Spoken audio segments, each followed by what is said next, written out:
main topik ya. Baik, terima kasih untuk semuanya Ibu dan Bapak sekalian. Thank you very much for your attention. Terima kasih dari tiga pembicara yang sangat luar biasa sekali. I hope you can understand with the topic, and after this we invite all of you to discuss with us, with Mr. Anwar Suaib, Ustaz Saifuddin Amin, and of course Madam Warini from Bogor. Okay, before going to the discussion, the first Mr. Anwar Suaib, maybe I will one question for you. I hope you you have time, yeah, about 10 or 15 minutes. I think my question about your export, ya, about your export, ya. Oke, terima kasih. Pertama saya mau tanya dulu ke Encik Anwar Suaib nih terkait dengan kepakaran beliau ini. Beliau adalah konsultan di bidang wealth management dan juga financial planner. Pertanyaan dari saya, Ustadz nih. Saya biasa panggil Ustadz juga nih soalnya. Pertanyaan dari Ustadz ini untuk mahasiswa-mahasiswa nih. Pertanyaannya adalah pertama, kenapa kita harus mengatur keuangan kita? Itu yang pertama. Yang kedua, bagaimana sebenarnya keuangan itu berpengaruh terhadap bisnis global ke depan, ya, termasuk juga yang paling simpelnya adalah for our bright future, for student ya, specifically. Oke, silakan, Ustaz Anwar Suaib. Ada dua pertanyaan nih. Jadi kenapa sih kita harus mengelola keuangan kita, terutama dari sisi bisnisnya? Ya, nanti kita berikan kesempatan sepenuhnya kepada mahasiswa setelah ini. Silakan, Ustaz Anci Anwar Suaib. Oke, terima kasih Dr. Abdurrahman atas soalan tadi ya. Kenapa kita kena untuk pastikan kita atur keuangan kita ya. Bagaimana kita menguruskan keuangan. Aturan keuangan kita pribadi kita adalah atas tanggungjawab kita sendiri. Jadi kalau kita tak bisa untuk mengatur keuangan kita dengan baik, tak mungkin dapat kita salahkan orang lain ya. Kita mestilah tugasannya itu adalah tugasan mengatur keuangan pribadi kita adalah atas tanggungjawab kita sendiri. Jadi bagaimana kalau kita ingin memastikan bahawa masa hadapan kita hari ini saya mungkin muda, esok hari saya mungkin tua ya. Macam saya sudah ada cucu, sudah ada anak, saya pun sudah ada anak. Jadi I'm a grandpa now. So maybe the student who are today in the class, maybe some are still young. For the one that at my age will understand the situation. So for the one that are still young, they must prepare for themselves for their future. We discussed today about the health. We discussed today about our faith, which is Islam. And we discussed today about business. Yeah? And there are three items that in front of us today that we want to discuss and how these three items are interconnected. Yeah? Ketiga-tiganya bersaling kait, kan? Bersaling bergantung kepada satu sama lain. Tetapi kita katakan yang utamanya ataupun tunjangnya, the core part or the basics of it is our faith, which is Islam.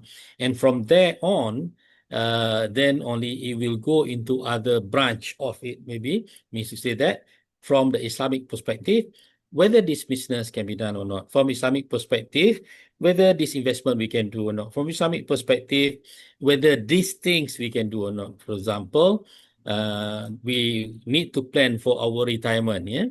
So when we retire one day, yeah, maybe today we are at the 20s, etc., or 30s maybe. Yeah.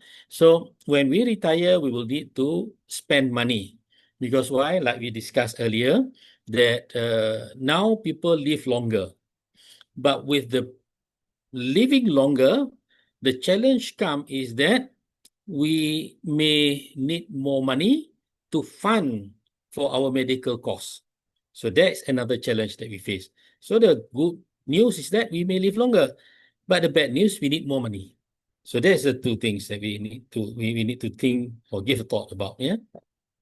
Okay. Now, uh, go back to the planning just now, like what Dr. Abdul Rahman mentioned. Why we need to plan. So that goes back to Surah Yusuf. So whereby it put responsibility to ourselves to do the planning. I believe everyone remember the Surah Yusuf, which talking about the 7 years, yeah, that when the Prophet Yusuf translate the dreams of the king during that time, yeah, uh, whereby the translation means that there will be 7 years where the wheat, ataupun ladang, ataupun gandum, akan menghasilkan hasil yang baik, subur, ya. Kemudian akan datang 7 tahun kemudiannya, yang mana uh, tidak akan ada tanaman dapat dihasilkan, iaitu musim kemarau, when drought come, ya. So during the good time, 7 years good, 7 years bad, ya. 7 years you can harvest, 7 years you can't harvest. There's nothing for you to harvest. So this is where the planning come into picture, whereby it is come from Al-Quran that we need to plan. So in this case, for us, if Al-Quran already stated that we must plan ourselves, so if we don't take charge of ourselves to do the planning, means to say we are not performing our duty as a Muslim. Yeah. So that's why in the financial planning or wealth management, we must do plan for ourselves, whereby to ensure that when we need the money, we have that resources available. So that's why financial planning or wealth management is an important part of every individual Muslim to do. And yes, I did touch earlier, whereby when we do planning, we wanted to ensure that whatever we do, for example, when we do investment, we must ensure the investment that we do is Sharia compliance. When we wanted to put our money into saving account and etc., it must be also a Sharia compliant account. We cannot get ourselves involved into the conventional account or conventional investment, which are not Sharia compliant. And when we are talking about just now, our second panelist talking about the halal of the product or the service provided by the medical practitioners or the hospital or wellness provider. Yes, that also must be in our planning to ensure that, okay, we can do survey, take look at where the place that prepare for us to get those particular service. For example, we are talking about we planning when we reach certain age, we wanted to go to wellness center to give a better treatment for our health, to prevent from illness and etc. And that center must be able to provide the halal or Sharia compliant services to us. So these are among the things that we need to do to ensure that we practice our daily way of life that is in the Sharia compliance perspective. Yeah, I think that is on the planning, yeah, Dr. Abdul Rahman. Yeah, the second Okay, one, thank yeah, you, Ci Anwar Suaib. yeah, Yeah, your explanation is clearly, and I yeah. hope all the participants understand and now about the how the important for wealth management and financial planner. Maybe in the last, Ci Anwar, you can explain how the MVPC and your activity maybe, yeah, and inshallah you will come to Indonesia on October and you will nak ajak inilah awak nak ajak encik ni untuk pusing-pusing lah di Bogor insyaallah ya. Okay, brother and sister, Inshallah. ladies and gentlemen, it's time to you to we discuss. I will give maybe the first session. First session I will give three participants to us to discuss to give opinion about our topic today. Okay, the first please to Miss Sylvie Komalasari. Your time. Yap, thank you, Mister. Kenalkan Pak Tabu, saya Sylvie Kamalasari dari Institut Kesehatan dan Bisnis Anissa. Izin bertanya Pak atau Ibu, sekarang zaman medsos, kalau saya foto bersama pasien di ruangan, lalu upload di Instagram saya, boleh atau tidak? Terima kasih. Okay, thank you very much. Your question is important for our daily activities, yeah, specifically for the student. Maybe we invite Miss Warini, of course, yeah, to join with us and answer maybe the question from the student. Okay, the question is about how if we have our picture, so we upload to Instagram or in the status in WhatsApp, for example, or Facebook. Is the security or the for is security for us or no maybe, yeah. Miss Warini and Anci Anwar, maybe you will answer about the this problem, please. If I may, for the issues of uploading our photo and etc. Yeah, I mean, Hmm. I'm not the expert in this particular area, but anyway, I just share how I'm looking at it as my perspective. Yeah, when we're talking about the photo. That we upload into the social media and etc. It must be so. We're talking about Sharia compliant, right? For men, I think it's quite clear. I think like myself, I didn't wear tudung, then that's okay. Because I cannot wear scarf, yeah, I'm banned, yeah. So, but for women, if you wanted to upload photo, you must make sure that it is Sharia compliant because the photo that you upload in the social media, everyone will see your photo, and if you didn't cover where needed, then it becomes Sharia non-compliance already. So I mean that's how I'm looking at it. That's my simple answer on the issues of this, as my perspective. Not an expert in this particular area, but as a user of the social media. Thank you so much. Okay, thank you, Mas Anwar ya, Ustaz Anwar Suhaib ya. Of course, you are the Ustaz, of course.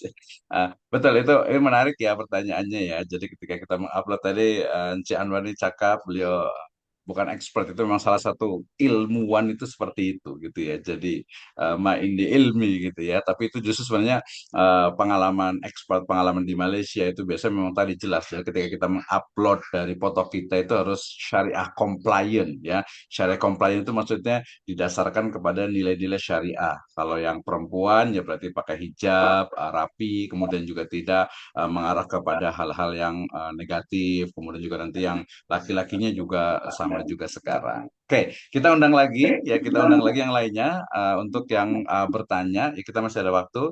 Silahkan. Atau mungkin dari please from Madam Warini, answer the question please. Saya rasa sama jawabannya. Terima kasih Pak Retno.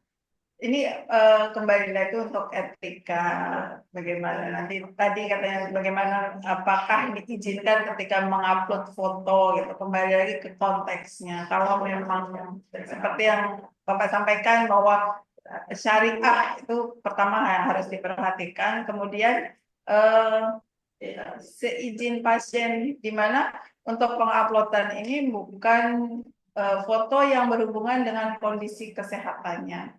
Mungkin sebagai sekedar dokumentasi, tapi tetap harus memperhatikan kondisi syariah pasien tadi.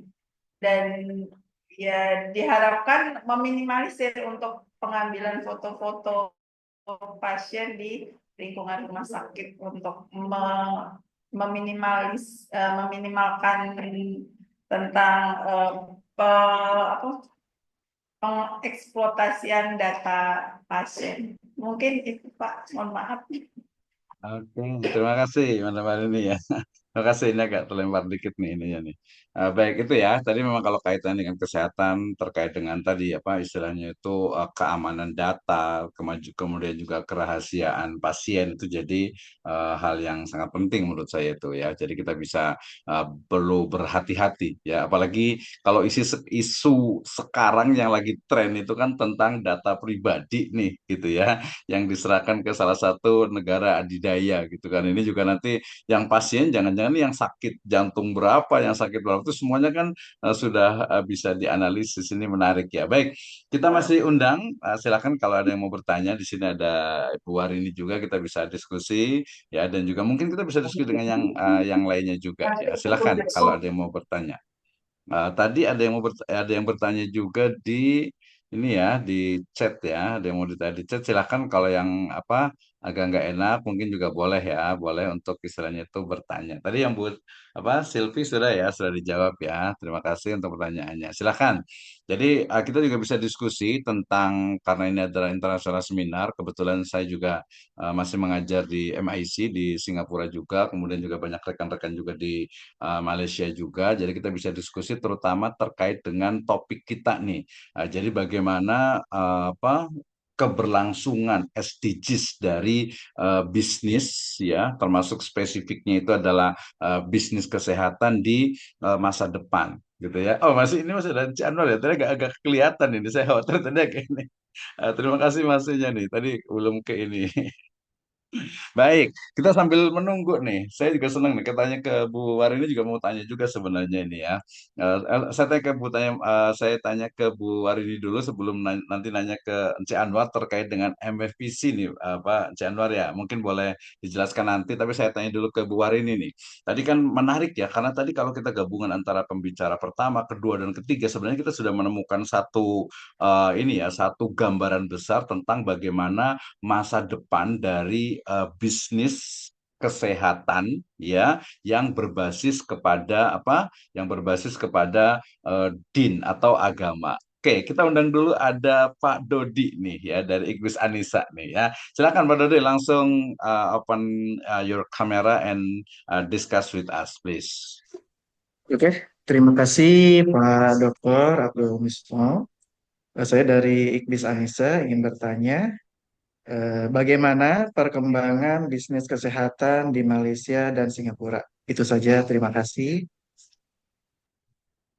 Thank you very much for your question, brother Dodi, Mr. Dodi. Yeah, maybe the answer from Si Anwar maybe actually is not your expert, but maybe you can similar, you can connect to the wealth management, how to maybe provide the finance for our health, ya, or maybe your experience as a Malaysian, bagaimana sih sebenarnya Malaysia itu kok tadi saya katakan itu orang-orang Indonesia bukan hanya dari Batam dari wilayah Sumatera tapi orang Jakarta itu banyak juga yang berobat ke Malaysia. Alasannya karena apa? Karena tadi pertama itu adalah expert, kepercayaan, trust. Yang kedua itu adalah murah.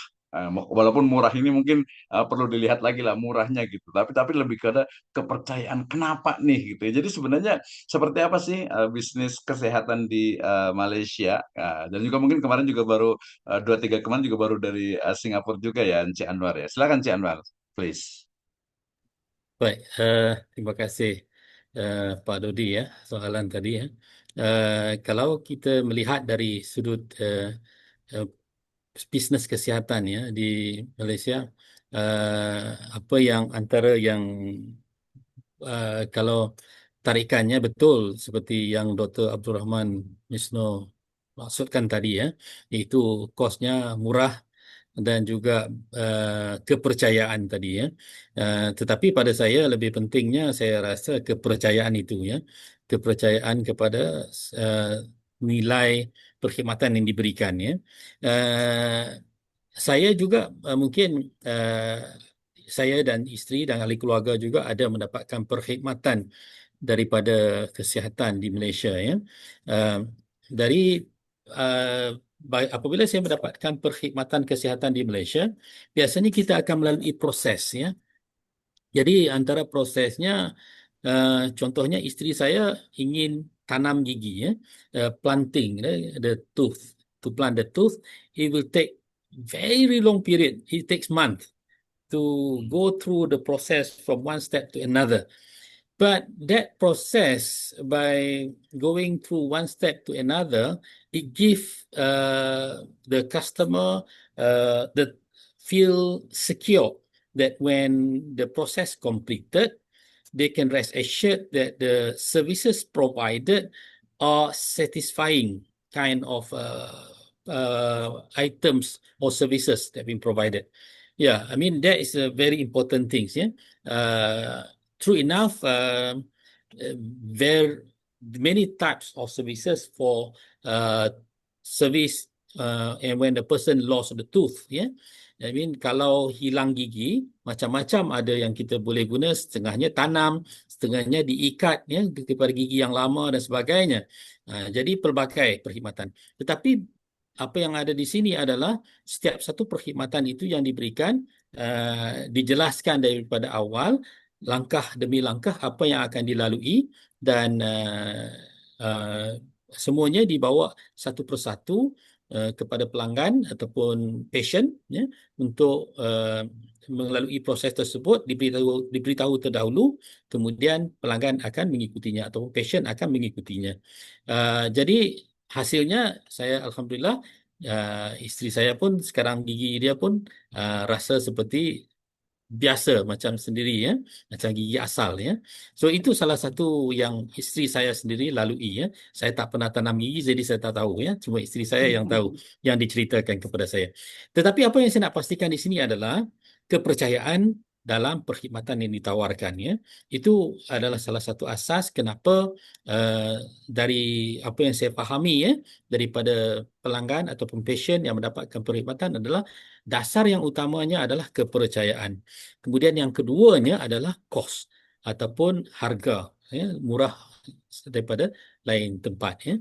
Jadi itu yang biasanya kenapa orang ramai ataupun pelanggan-pelanggan datang ke pusat kesihatan ataupun hospital yang berada di Malaysia ya. Jadi itu antara yang perkhidmatan. Tetapi saya rasa juga perkara ini bukan hanya di Malaysia, di mana-mana pun ya.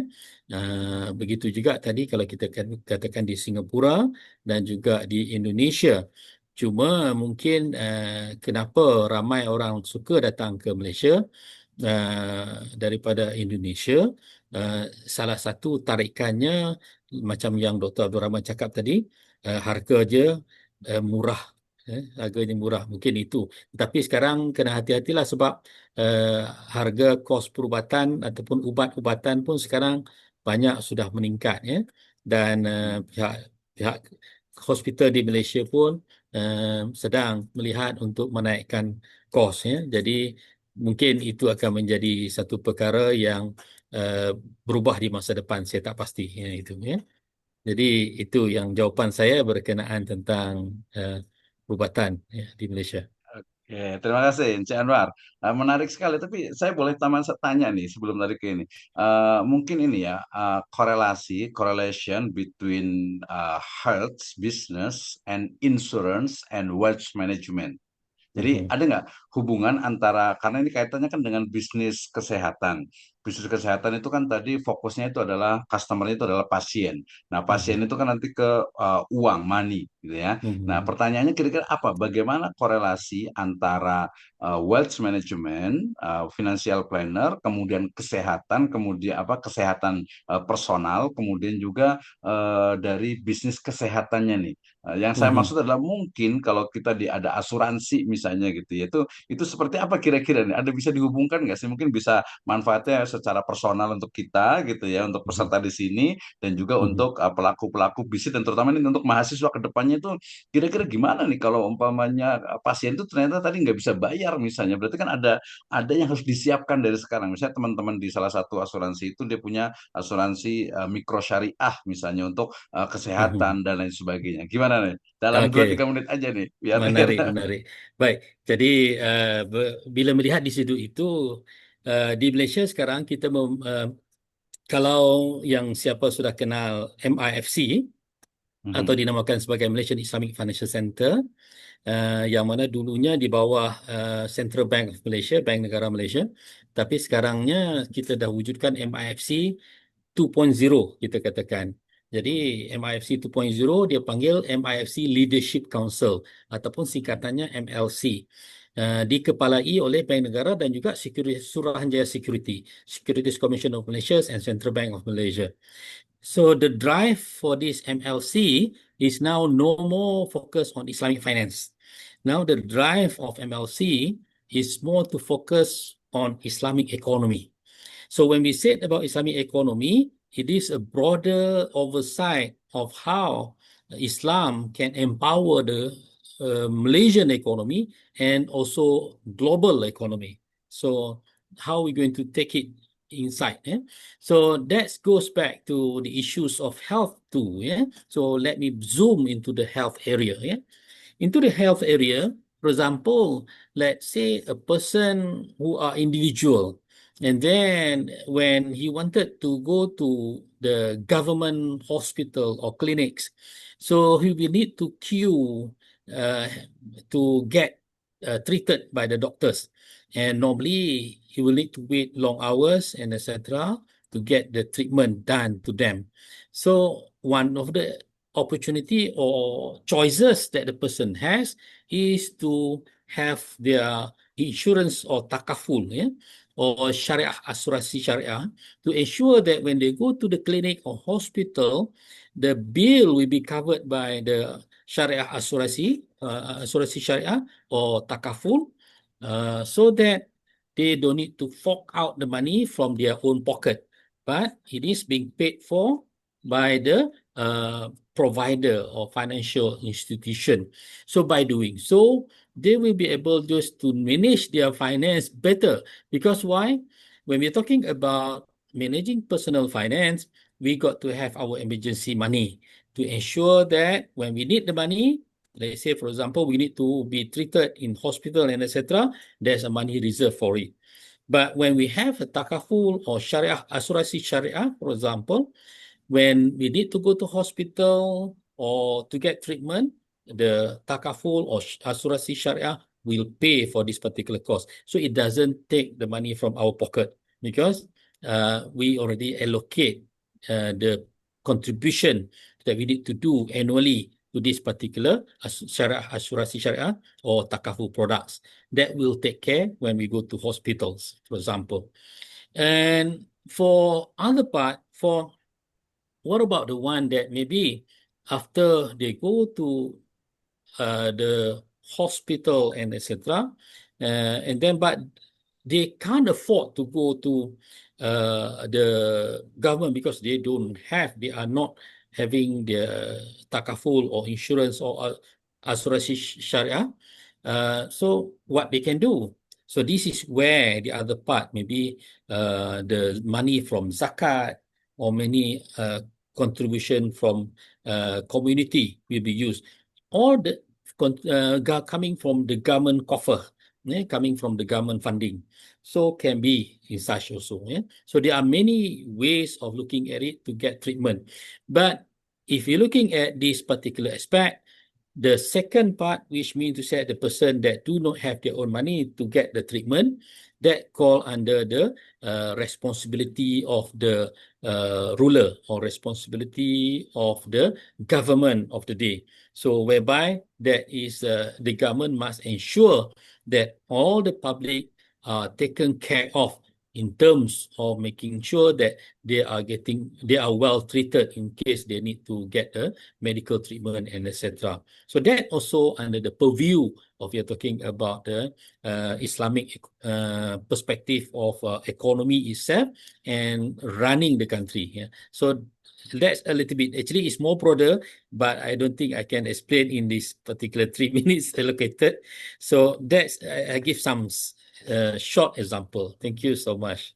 Yeah. Okay, thank you very much, Encik Anwar Sueb. Yeah, I hope all participants understand and know about his explanation, because I think I think this the new issue about Indonesia. Like before this, the second speaker, Dr. Saiful Amin, said that in Indonesia, for example, in clinic and hospital, for the needy people, for the poor people, this yeah, actually we have BPJS. Yeah, we have BPJS, but it's a problem about the services, I think ya.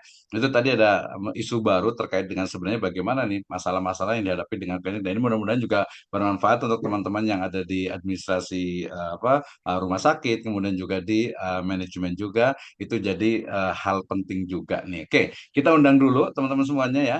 Mahasiswa silakan ada yang mau bertanya. Kita masih ada waktu sekitar 15 menit. Nanti kita mohon last terakhir ya closing remarknya dari Encik Anwar terkait dengan MFVC beliau beliau ini for your information, FYI gitu ya. Beliau ini bukan orang sembarangan nih, orang luar biasa sekali. Ya nanti kalau datang ke ini, mungkin nanti bisa boleh jelaskan juga tentang VKA. VKA itu saya ingatnya adalah Very Kind Anwar. Saya ingatnya itu aja tuh. Vicky E. Ini nanti mungkin juga dengan Mr. Bayu from Kaprodi ya Kaprodi ya Head of Department dari Bisnis Digital. Ini harus datang ke Vicky E di KL ini harusnya nih harus datang nanti ya nanti dengan Ci Anwar nih. Oke, sebelum jelaskan itu kita mau kasih kesempatan dulu nih yang mau bertanya dulu.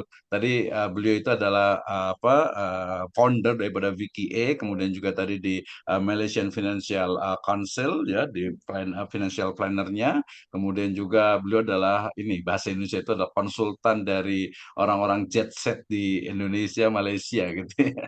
Mungkin itu perlu kayak gimana sih sebenarnya mungkin ada profesi-profesi ke depan terutama nanti kaitan dengan kesehatan dan sebagainya. Nah, itu mungkin bisa dijelaskan. Oke, silakan ada yang mau bertanya nih dari Mr. Bayu, maybe you have question in English please about the digital business in Malaysia, in Singapore ya. Oh tadi oke, silakan ya kita beri kesempatan nih. Jadi jangan saya banyak ngomong nih. Saya juga tadi ingin sharing juga nih. Suara saya cepat nih, Si Anwar ya. Tadi kebetulan saya dari 2018 ke Singapura gitu ya. Jadi hal penting dari kebijakan di Singapura itu adalah memang penguatan dari SDM. Ya, jadi sumber daya manusianya itu harus betul-betul dari mulai ya sekolah rendah, dari mulai SD, bahkan sekarang teman-teman mahasiswa-mahasiswa saya yang di madrasah, ya madrasah Assagoff, di Alirsyad, di Wak Tanjung dan sebagainya itu dari MI madrasah dari SD itu mereka sudah betul-betul dibentuk ke depan itu mau jadi apa gitu ya. Sampai kemudian ke sekolah menengahnya sampai ke politeknik atau sampai ke university itu sudah betul-betul di apa ya sudah disiapkan and more important about the research ini yang paling penting ya penelitian oleh dosen ya oleh mahasiswa juga. Jadi ini yang paling penting kenapa tadi jasa-jasa kesehatan di Malaysia dengan di Singapura dan negara lain itu maju karena risetnya itu luar biasa gitu ya risetnya itu luar biasa dan ini nih mungkin ini masukan untuk our government ya di Indonesia ini kerajaan kita ini untuk istilahnya itu ya dana untuk penelitian ini jangan dipotong gitu ya itu harusnya banyak penelitian kesehatan apalagi nih ya jadi ini kalau mahasiswa masih menelitinya itu tanggung-tanggung males-malesan gitu ya istilahnya itu mengembangkan dari ilmu kebidanan keperawatan manajemen ya bisnis digital itu masih aduh kayaknya jadi sesuatu yang memberatkan nah ini is big problem for us gitu ya. Harusnya riset itu menjadi satu kunci dari sebuah kemajuan. Selain tadi juga riset ada service excellent dan lain sebagainya itu menjadi hal yang sangat penting. Oke, kita berikan waktunya. Mudah-mudahan Ci Adon masih ada masa ya. Ini luar biasa sekali, beliau sangat busy ya. Sangat sibuk sekali gitu ya. Oke. Oke, maksudnya itu berkenaan MFPC ya, Pak. Iya, betul, betul, boleh. Silakan Sal. Jadi MFVC dan Vicky dua-dua lah boleh di-expand, please. Ya, baik di MFPC ataupun Malaysian Financial Planning Council, what we do is that we are producing or we are a self-regulated organization in Malaysia. And what do we do? We are producing the qualified financial planners and financial advisors in Malaysia. And who do we train? So we do train the practitioners in the financial planning and advisory industry in Malaysia. So these people are coming from financial planning and advisory firm all over Malaysia. And also we do train our EPF. EPF is Employees Provident Fund, like in Singapore, it is CPF, yeah, which is Employees Provident Fund or Fund for Retirement for the private sector.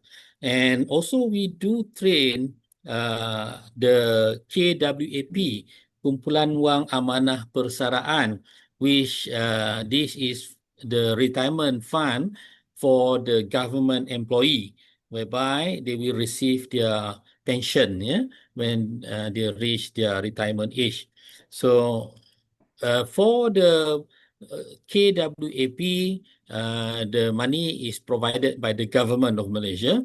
For the EPF or KWSP, Employees Provident Fund, the money is contributed by the employers and employee themselves, and they will get either lump sum or they wanted to propose for the EPF to pay them regularly, whether annual or less than annual. So that's what they have. And when we train their employees, we train them to be the advisor to their client, because their client is their contributor. So they have a department, or the services that they provide, they call Retirement Advisory Services, RAS, or RAS in the short form. And these retirement advisory services is the one that these people who can be employed there, they must be trained by us, and they already being trained by us, by MFPC. So that's a little bit about MFPC. And is this MFPC mooted by Tan Sri Zeti, who was former governor of Central Bank of Malaysia.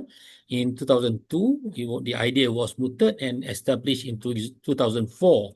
So 2025 means we are already 21 years in being existence. And from the 3 years ago, for the past 3 years, we already have one committee whereby we specifically focus to bring our experience to outside Malaysia under the International Development Committee, which established 3 years ago under Malaysian Financial Planning Council. So that's a little bit about what we do. Yeah, and when Dr. Abdul Rahman mentioned about the firm just now, VKA, VKA, which stand for Value, Knowledge, and Attitude, which short form Dr. Abdul Rahman mentioned, very kind Anwar. Thank you so much. So it stands for Value, Knowledge, and Attitude. And this firm is one of about 50 financial planning and advisory firm that established in Malaysia, whereby this financial planning and advisory firm must be licensed by Securities Commission and must be approved by the Central Bank of Malaysia. So because we have two regulators, like in Indonesia, you have OJK, right, which is in Malaysia. We have Bank Negara Malaysia and also Securities Commission. So that's what MFPC been doing. At the same time, we do work together with Financial Education Network, which is led by also Bank Negara and Securities Commission, whereby the purpose is to educate the public, to create awareness among the public. And this awareness that we wanted to ensure that all Malaysians are able to manage their personal finance well, so that when they grow older and retired, they will not be a burden to the government or to the country, because they can manage their personal finance well, so they can manage their own retirement fund, so they will be able to live during their retirement without giving a burden or challenge to the government. So that's the plan. When come to whether in reality it will come or not, that one is for us to see in the future, but at least this is an effort that been put into the system, so that we are able to get ourselves prepared for our future, whereby we already plan that we will have more people that age 60 and above that need to take care on their own, take care of their own health, take care of their own personal consumption and everything on their own. So this is the challenge that I believe not only Malaysia, Indonesia do face, and Singapore also do face this challenge. But the clear things for us to see, I think Singapore, we can see how if people from old age also are there, and what kind of work being provided to them, and etc. Good case study that I believe Malaysia and Indonesia, we can study from the Singapore experience too, and whether to apply to our own country or not, that's another things that we get to give thought lah. So I believe that's the sharing about the MFPC and the firm in Malaysia. So inshallah, yeah, if you want, I mean, when I'm in Indonesia in October, inshallah, Insya Dr. Allah. Abdul Rahman, we can meet up, inshallah. Thank you. Oke, insya Allah kita ajak pusing-pusing ya, si Anwar ya. Oke, for your information, actually IKBIS is the university based or start from the hospital, Anissa Hospital in Bogor. So actually in Malaysia, like UTM in Malacca, for example, Industrial University actually, Industrial University. I think this is Madam Rahma Yanti ya, ada director. This is the Industrial University. Jadi kita betul-betul berangkat dari satu industri, kemudian kita mencoba mengembangkan. Tapi di sini ada bukan hanya kesehatan, tapi juga ada bisnisnya. Jadi ada ilmu manajemen, ada administrasi rumah sakit, kemudian juga ada bisnis digital. Nah ini sepertinya nanti ini nih kita bisa kolaborasi. Oke, the last question from me. Jadi apa nih yang kita boleh collaborate between Iqbis, Sirojul Fala, NBK, or MBBC atau di Malaysia apa nih kira-kira nih yang bisa kita kerjasamakan nih, Anci Anwar atau mungkin dari my rector nih, Madam Rahmayanti, please you have a question maybe. Mau ngobrol-ngobrol mungkin nanti kalau itu bisa kita minta tanda tangan MOU di ICE di BSD ya Insya Allah. Tapi Insya Allah nanti kita akan datang ke ICE ke BSD ke Tangerang kemudian mungkin bila ada masa saya bawa ke Bogor lah, Bogor Tangerang tak tak jauh sangat, dekat-dekat aja. Bolehlah ya, Insya Anwar ya boleh agendakan.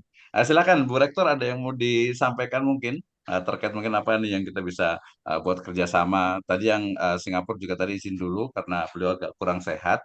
Insya Allah juga di sana juga banyak ini juga yang kita bisa kerjasama. Karena tadi Pak Encik Anwar, jadi ini kan kampus IKBIS ini berangkatnya itu kan dari dari rumah sakit, hospital. Jadi hospital, apa tuh artinya? Hospital lah ya, rumah sakit. Kemudian dari rumah sakit ini ada D3, diplom untuk keperawatan, nurse ya. Kemudian juga ada kebidanan. Kemudian ada sekarang baru ada bisnis manajemen. Jadi campur dua bidang lah bisnis. Makanya jadi fokus ke bisnis kesehatan. Nah, gitu ya. Jadi di bisnis kesehatan saya rasa tadi kalau kaitannya dengan financial planner, saya rasa itu tadi ada asuransi dan sebagainya itu jadi hal yang penting karena ada beberapa klinik itu yang BPJS itu juga menjadi bagian dari income-nya. Nah, bagi mahasiswa tentu saja ini harus paham bagaimana ke depannya nih yang kuliah di keperawatan, yang di kebidanan, apalagi terutama yang di manajemen, di administrasi rumah sakit dan juga di bisnis digital ini harus paham nih. Ya, misalnya tadi profesinya si Anwar ini nggak mungkin tidak terbayangkan di Indonesia ini mungkin nggak terlalu banyak karena financial planner kemudian wealth management itu cuma ada di UI, UI ya kemudian ada juga di Taskia ada beberapa itu nggak ini mungkin karena orang kayanya dikit kali ya gitu. Jadi orang kayaknya dikit gitu. Jadi mungkin kata kalau saya pernah ngikuti beberapa kali, saya pernah buat beberapa training nih si Anwar nih. Mereka selalu ada pertanyaan, Pak, gimana mau ngatur keuangan? Orang uangnya nggak ada, uangnya sedikit gitu. Nah, saya bilang justru itu karena uangnya sedikit, makanya harus diatur, ya harus dikelola dengan baik. Betul nggak, Januar nih? Betul tak? Betul, betul, betul. Betul ya. Oke, baik. Ini kayaknya MC-nya udah nggak sabar, tapi mesti terakhir lah ya, 2 menit Januar nih untuk mungkin ini pesan ya, pesan untuk pelajar-pelajar kita, pelajar ya, mahasiswa. Pesan untuk mahasiswa kita nih, adik-adik kita nih, yang ada sekitar di sini ada sekitar 96 orang ini mahasiswa. Pesannya untuk bagaimana bisa mendapatkan, bisa memperoleh masa depan yang cemerlang. Bahasa Malaysia nih cemerlang nih ya. Bagaimana nih pesannya nih supaya nanti kita boleh kita viralkan nih videonya nih dalam 2-3 menit cara nih pesan bagi mahasiswa untuk meraih masa depan yang cemerlang dan gemilang. Silakan sebagai closing remark, please. Okay, thank you, Dr. Abdul Rahman. Yeah, I mean, when we're talking about being a student, yes, we are yet to earn an income. We are yet to earn a salary. We are consuming for the time being. So, but anyway, I believe we do receive funding or whereby our parents may be funding our study. Maybe we receive scholarship that funding our study, or any other sources that funding our study right now.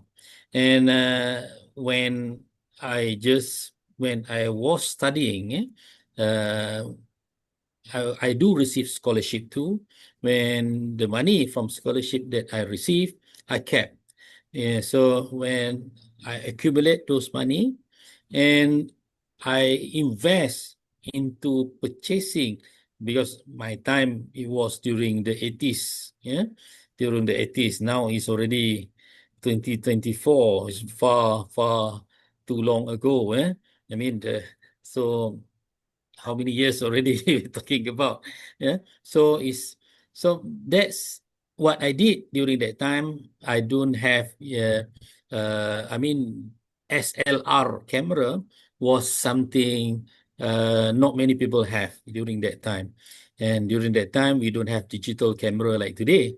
So during my study, I didn't spend my scholarship money that being kept in cash, because the place that I study, they provide food and etc. So I don't need to go outside to buy anything. So that money I kept and I used when I completed the study from that particular place. So I purchased SLR camera. And with that SLR camera, I do snap photo at the matriculation center, where there are 4 universities matriculation center in one place. So I'm the person who take photo for them, and I sold them those photo. So I make money from that business. So that's how I start doing business. But actually, if you look at it, how I start my business is even from when I was 7 or 8 years old. Below 10 years, I already started business. Because when I go to school, the teacher teaches me how to plant chili, bendi, and all those things. So when I go home, I start planting them and I sell to the nearest shop, nearest convenience shop, and I make money from that. So that's how I learned about business, And even until today, I always running the business. True enough, my business is consultancy right now, or advisory work, which in the area of finance or wealth management, since 1990 until now, 35 years ago. So, so if you look at it as a student, that means you don't need to wait until you start work to start saving your money. You can start save your money from now. Whatever money you can save from now on. And that money, you got to think when you want to invest later. So how are you going to invest? You must invest into something that can generate better revenue for you. For example, I shared with you just now, I invest into purchase a camera, SLR, because during that time, not many people have SLR camera because it's not cheap. But anyway, not because of it is not cheap also, but who wanted to take photo? Because you need to buy the film, and you must make sure know how to take care and all those things. So that's certain people only will want to have that SLR camera. But for me, I use that as a business and I generate income from that. And furthermore, when I started work also, I started work in the area as a broker in 1990, whereby my income is coming from not a salary, but it's coming from a kind like fee or a commission. So that's how my career are. So when we're talking about the experience in salary, I can't share much because I never earn salary. So because I never been under payroll during my lifetime until now. So I can't share because it is not fair for me to share something that I myself didn't go through. So my life from day one until now, all about business. So when we're talking about business, inshallah, yes, I can share. But when we're talking about payroll or salaried life, I'm unable to share because I myself not on the payroll or salaried life. But managing resources is very important. For example, we said this now, your resources is coming from what? If your resources coming from your parents, so that is the amount that you need to manage. How much you're going to save every month and etc. If your resources when you start work later is coming from salary, so that's what you got to manage. Doesn't matter how much. It is not about how much you have or how much salary you receive, but it is more about how you manage it. So that is more important. So I believe that will be the key point of it that I wanted to share. It is not about how much you earn, but it is how you manage it that is more important to create a good future for your life, inshallah. Thank you. Luar biasa sekali, keren banget pokoknya. Mantap, mantap, mantap. Ya jadi jangan terlalu serius banget lah ini ya. Tapi keren banget si Anwar ya, luar biasa. Tadi nanti kalau saya catat tuh tulisan ini ya tadi yang pesan-pesan terakhirnya itu bersama kita catat kemudian kita jadikan satu inilah apa kata-kata bijak luar biasa sekali beliau ya. Saya sempat satu hari bersama beliau itu kesannya itu istimewa dan luar biasa sekali ya. Mudah-mudahan nanti terutama ini mahasiswa yang di prodi manajemen dan bisnis administrasi ini nanti mungkin nih ya kalau si Anwar nanti ada masuk mungkin kita undang ke Bogor supaya kita bisa ke kampus lah suka datang biar ngobrol langsung walaupun hanya 30 menit gitu ya. Nanti insya Allah nanti saya bawalah. Saya bawa kereta lah dari Bogor tapi susah kalau di Indonesia bawa kereta. Panjang keretanya soalnya itu ya. Jadi bawa mobil Siap, aja Prof, ya jangan siap. kereta. Iya, bawa mobil aja. Kita bawa car ya. Insya Allah kita jemput kita jemput di ini ya. Baik, terima kasih Ibu Nurul sekalian, ladies and gentlemen, luar biasa sekali. Tasanjuang bana ke orang awak ya. Tersanjung sekali saya bisa di sini, bisa memoderatori. Tadi ada Madam Warini juga, terima kasih. Ada Encik Anwar Soeb yang luar biasa. Sebelumnya ada Dr. Saifuddin Amin yang luar biasa juga istimewa. Jazakumullahu khairan ya ringkasan dari materi ini nanti bisa lihat di video nanti saya share juga si Anwar juga ke Madam Mariwar ini juga dan yang lainnya supaya ada manfaatnya tidak hanya untuk peserta pada hari ini tapi juga untuk negara, bangsa dan juga tentu saja adalah agama. Demikian wallahu alam bisawab wabillahi taufik wal hidayah. Wassalamualaikum warahmatullahi wabarakatuh. Waalaikumsalam. Waalaikumsalam warahmatullahi Kembalikan wabarakatuh. ke MC ya, silahkan, mangga. Tur nuhun Bapak Dr. Misno. Baik, okay, ladies and gentlemen, we have now reached the end of today's international webinar. On behalf of the organizing committee, we extend our deepest gratitude to all the speakers and participants for your active engagement and support. We hope today's session has provided meaningful insights and inspiration for building a future grounded in faith, ethics, and also collective well-being. Mohon izin Bapak Ibu, may I present some pantun maybe, as well as Madam Yes. Warini. Oke. Burung merpati terbang rendah, hinggap Cakep. manja, oke, thank you. Hinggap manja di ranting cemara. Cakep. Acara kita berakhir sudah. Salam hangat dan sampai jumpa. Thank you for being with us today. Wallahu wal muwafiq ila aqwamit thoriq. Assalamualaikum warahmatullahi wabarakatuh. See you in our next Waalaikumsalam warahmatullahi wabarakatuh. Terima kasih.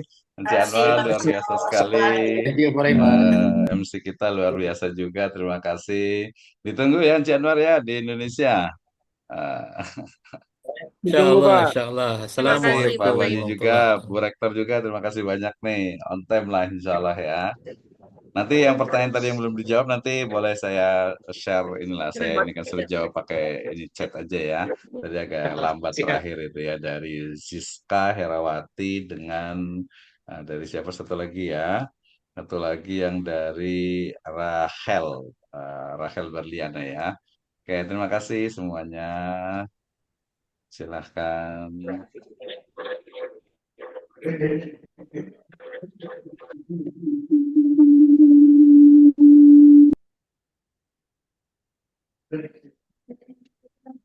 Oke, Prof. Pamit ya, Prof. Ini udah, Pak. Terima kasih. Terima kasih banyak. Terima Oke, kasih, Pak semuanya Pandu. terima kasih Pak Dodi.